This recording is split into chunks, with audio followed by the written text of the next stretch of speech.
एक कहानी है अकबर बीरबल की। हाँ, राजा अकबर ने एक शर्त रखी। जो भी यमुना नदी नदी में पूरी रात ठंड में बिता देगा, उसको बहुत सारे सोने और जवाहरात देगा और बहुत उसको धन देगा, धनी करेगा।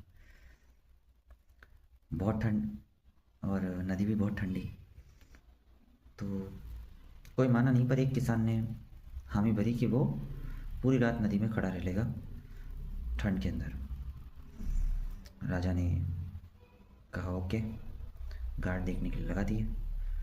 पूरी रात बीत गई और सुबह वो बंदा बच भी गया।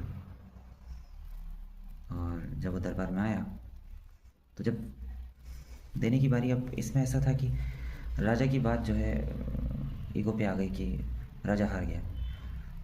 तो किसी तरीके से उसके मन में था कि उसको जीतना था कैसे भी। तो उसने पूछा कि ऐसे क्या किया उसने कि वो रात भर ठंडी नदी में रह लिया।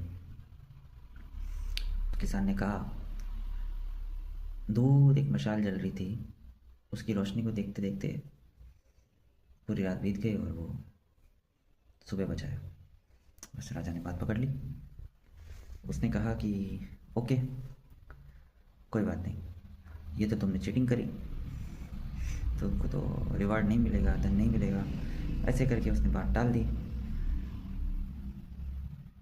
ये बात उसके दरबार में बीरबल को पसंद नहीं आई। कुछ दिन बीत गए। एक दिन बीरबल ने बोला, राजा को अपने घर में इनवाइट किया, आइए कुछ भोजन बनाएंगे। राजा वहाँ पहुँचा और दोपहर का टाइम था। राजा बाहर बैठा वेट कर रहा था खाने के लिए। बहुत देर तक जब खाना नहीं आया, वो पूछता रहा बीच में कि क्या हुआ, खाने का बन रहा है, बन रहा है, बन रहा है, खिचड़ी बन रही। तो राजा ने अंदर जाके देखा, नीचे मशाल जल रही है और बहुत दूर ऊपर कहीं बर्तन रखा है जिसमें खिचड़ी बन रही है। उसने बीरबल को पूछा कि ये मशाल इतनी नीचे है, ऊपर इतना ऊपर बर्तन है, तो खाना कैसे बनेगा, खिचड़ी कैसे बनेगी। तो बीरबल ने कहा, जब मशाल इतनी दूर थी तो उसकी गर्मी कहाँ उस किसान को मिल गई होगी, जो पानी के अंदर ठंडे पानी में पूरी रात उसने बिताई। ये बात राजा को लगी, उसको अपनी गलती का एहसास हुआ।